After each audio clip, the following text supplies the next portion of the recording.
This is all that's new in the new LEGO Minecraft 2023 wave, plus why it's one of the best waves yet. Let's get started. Here are all of the new things that came in the LEGO Minecraft 2023 sets. Let's get started. So first up is obviously the biggest thing that everyone was talking about is that we got the Warden this year, which was a really nice minifigure, quite a large one being a big fig, and it did have some nice printing.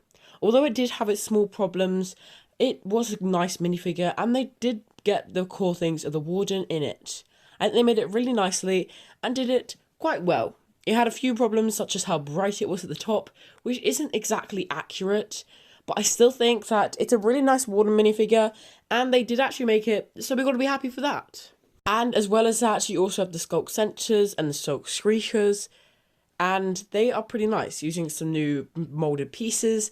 They do look pretty good on the Deep Dark battle with that Deep Dark area for the ancient city, as well as having lots of new candles, which are really nice and look really good. So I think the Skulk Senters and Skulk Shriekers are some really nice additions to the LEGO Minecraft theme, and it's really good that we got them and they weren't just forgotten about.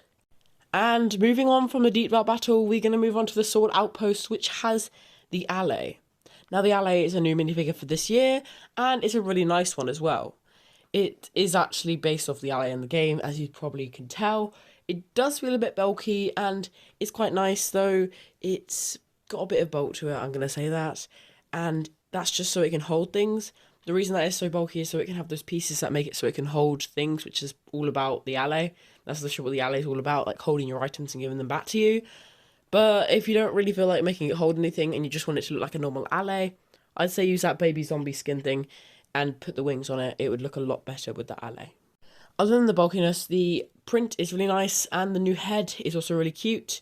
I think it uses the baby zombie head. I'm not entirely sure because I don't have it yet, but it's a really nice minifigure and I think it's a great addition to the LEGO Minecraft theme. Now, another thing that came in the Sword Outpost was the jukebox. A nice new print. It's not that big, but it's still pretty nice. It's cool that we got a jukebox in it, and I really like that adding new blocks now, even though that block has been in the game for a very, very long time.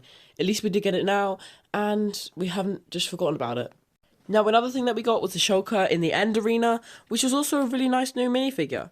It isn't exactly new in the game, like the Warden is. It's actually been in the game for a very, very long time as well, just like that jukebox. But the way they did it was really good. I really like the new mould that they have for it, which looks exactly like a Shulker. I love how they did that and how you can take it apart.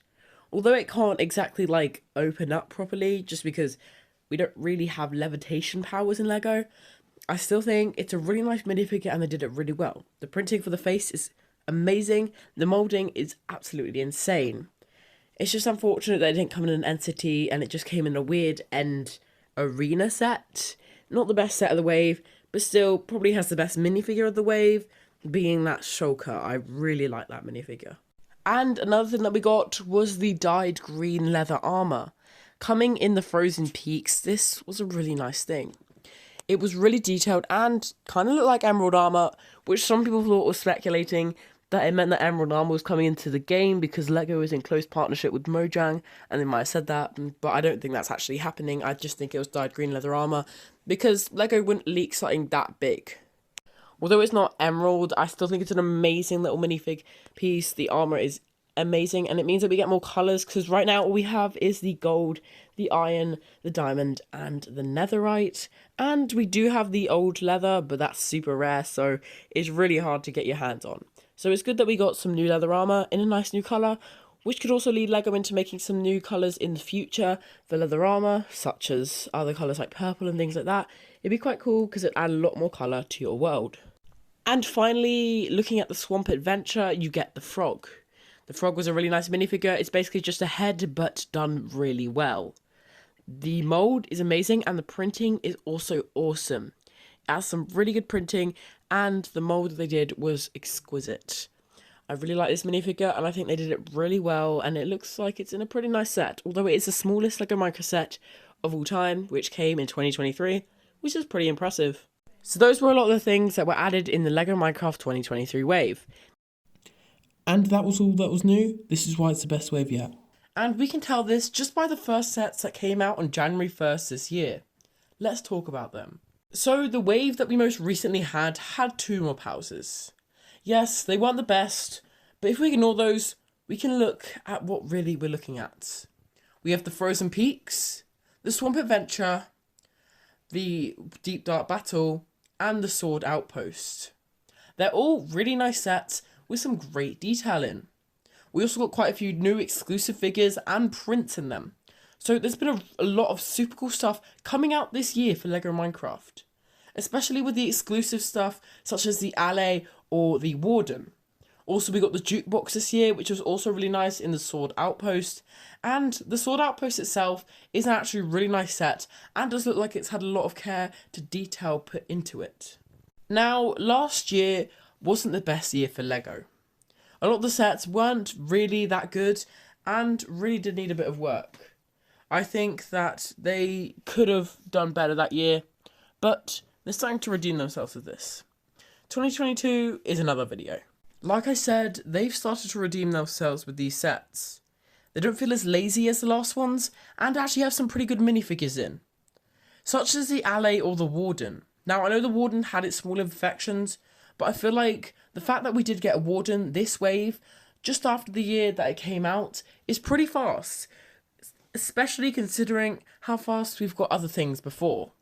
The Alley as well also came in the same update as the Warden, and wow, they've got that out quick. And they've actually made it pretty good.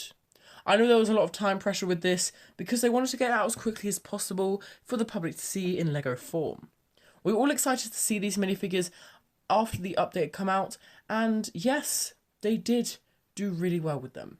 The Warden had a few problems, but the deep dark that they made also rectified for it. We also got hose in this one. Now, it's quite nice because, well, we've had that in the game ever since. I'm not sure why we haven't got it until 2023, when this theme started back in like 2013 or 2014.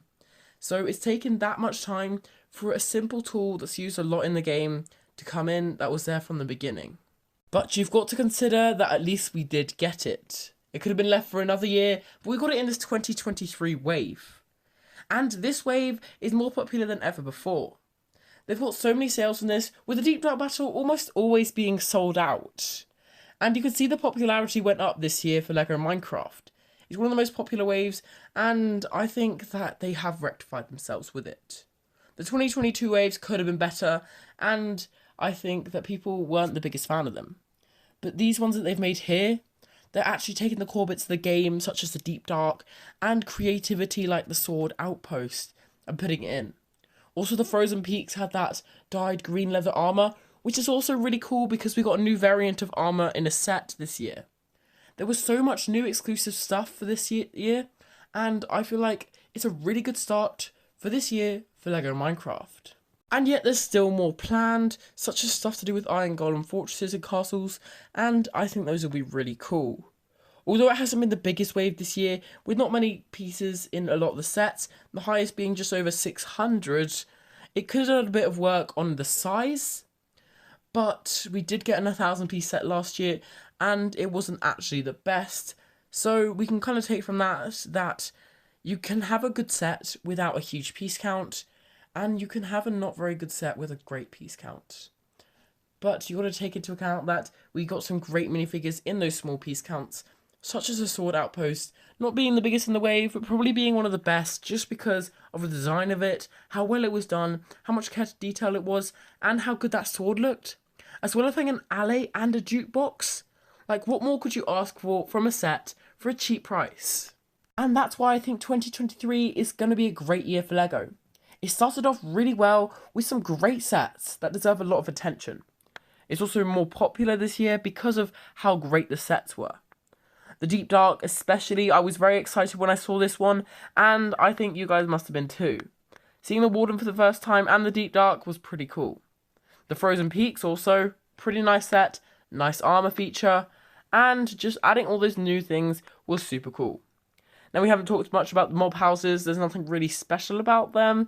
Exclusive skins, yes, and they kind of do go back to older ones, such as the Panda Nursery for the Panda Haven and the Bee Farm for the Bee Cottage. I might actually go those against each other to see which of those sets is better. So that was all that's new in the LEGO Minecraft 2023 wave, and why it's the best wave yet. I really hope you enjoyed this video. You can subscribe up there, another video down there. Really hope you enjoyed. See you all next time.